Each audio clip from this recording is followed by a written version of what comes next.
प्रयागराज के बराबर में कौशाम्बी जिले में पाल समाज की बच्ची के साथ जो अन्याय हुआ है और उसमें जो पुलिसिया कार्रवाई, उस पर बहुत सारे सवाल खड़े हो रहे हैं। एक पक्ष कह रहा है कि हम पीड़ित हैं, दूसरा पक्ष कह रहा है कि हम पीड़ित हैं। ब्राह्मण समाज के लोग कह रहे हैं हम पीड़ित हैं। अब ये पता जाके लगेगा मौके पे कि कौन पीड़ित है। इसलिए मैं उन परिवार से मिलने के लिए पाल समाज के आया था, लेकिन पुलिस ने मुझे यहाँ रोक लिया और मुझसे कहा कि अभी लॉ एंड ऑर्डर की सिचुएशन अच्छी नहीं है, आप कुछ देर इंतजार कर लें, उसके बाद हम आपको जाने की इजाज़त दे देंगे। मैं यहाँ इंतजार कर रहा हूँ पिछले 2.5 घंटे से, लगभग अब 2.5 घंटे होने को आए। मैं यहाँ इंतजार कर रहा हूँ कि मुझे वहाँ जाने की इजाज़त मिले और मैं उस परिवारों की आवाज़ को उठा पाऊँ, मैं जान पाऊँ सत्य क्या है।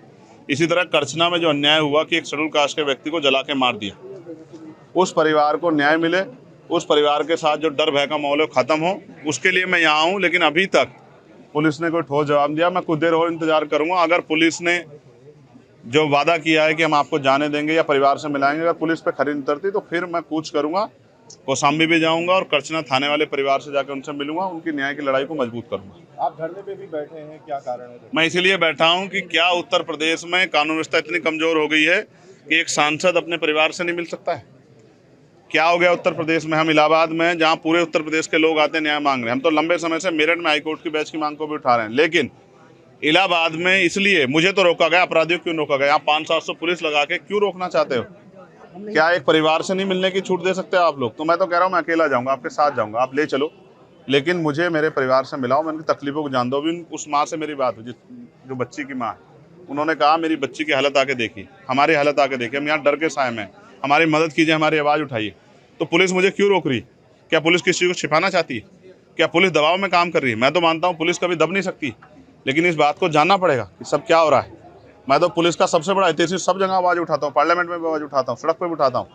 उनकी 8 घंटे की ड्यूटी हो, उनको न्याय मिले, उनको जो वेतन विसंगतियाँ वो दूर हों, उनके साथ जो है जो बॉर्डर स्कीम है वो ख़त्म हो। लेकिन क्या आज पुलिस मुझे ही रोक के जो है क्या कानून का हनन नहीं कर रही, संवैधानिक जो अधिकार है उनका हनन नहीं कर रही? इसका जवाब भी देना चाहिए। और मैं मीडिया से कहूँगा कि पुलिस से पूछे कि वो मुझे क्यों रोक के बैठे। धन्यवाद। थोड़ी देर पहले लाइव आए थे, आपने हाउस अरेस्ट की बात भी कही और सरकार को भी घेरा, क्या कुछ? उसी के बाद मुझे बाहर आके बैठना पड़ा, इसलिए लाइव आया कि मुझे जाना था कहाँ और मुझे लेके कहाँ गए। मैं संवैधानिक विचारों का प्रयोग, संवैधानिक विचार पे हूँ, इसलिए पुलिस से बातचीत कर रहा हूँ, वरना मैं लड़के भी जा सकता हूँ, मोटरसाइकिल पे बैठ के भी जा सकता हूँ। पुलिस जानती है जब मैं जाने पाऊंगा तो चला जाऊंगा, लेकिन मैं संवैधानिक विचार को मानता हूँ, संविधान को मानता हूँ, इसलिए पुलिस से बात कर रहा हूँ कि भाई हमें जाने दिया जाए या उस परिवार को हमसे मिला दे। अगर नहीं जाने दिया जाता तो क्या कुछ कदम उठाए? तो फिर अभी तो इलाहाबाद में आप संघर्ष देख रहे हैं, फिर आप लखनऊ में देखना, विधानसभा का घेराव होगा, मुख्यमंत्री आवास का घेराव होगा, और इतने बड़े पैमाने पर होगा कि पूरे प्रदेश से ट्रेन में लोग आएंगे और लखनऊ का चक्का चक्का जाम कर। इटावा में आप उस घटना की बात कर रहे हैं जहाँ एक यादव समाज के कथावाचक की चोटी काटी गई, उसको मूत्र जो है उससे नहलाया गया, उसी की बात कर रहे हैं क्या? आप ये समझिए, अगर ये आज़ादी से पहला समय होता संविधान से, तो ये उनके साथ जो हुआ वो सही था।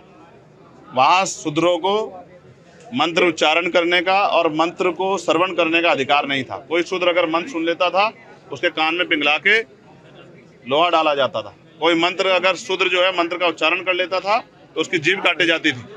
लेकिन अब तो संविधान का युग है, इसमें तो अगर आप किसी को भी, भाई मैं आपसे पूछना चाहता हूँ कि ब्राह्मण समाज के लोग जो आज वहाँ कह रहे हैं कि भाई हमसे, हमारे साथ अन्याय हुआ है, तो मैं पूछना चाहता हूँ कि क्षत्रिय को, वैश्य को, महिलाओं को, दलितों को, पिछड़ों को, आदिवासियों को पुजारी बनने का अधिकार क्यों नहीं?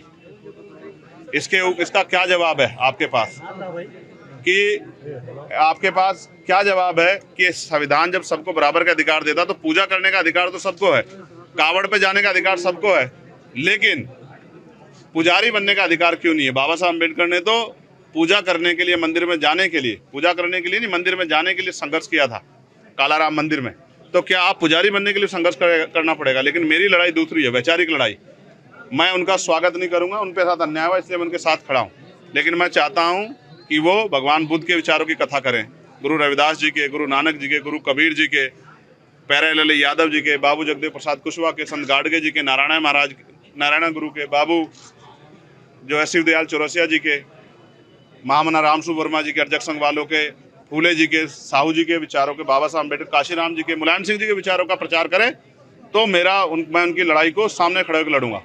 और अगर वो कथा वगैरह पे वो करेंगे, अंधविश्वास, पाखंडवाद, धर्मांता को बढ़ावा देंगे, तो बस मैं उनकी लड़ाई इतनी लड़ सकता हूँ जो मैंने अभी लड़ी। अगर आप ये वीडियो YouTube पर देख रहे हैं तो हमारे चैनल को सब्सक्राइब करें और बेल आइकन को दबाना ना भूलें। अगर आप Facebook पर ये वीडियो देख रहे हैं तो हमारे पेज को लाइक करें।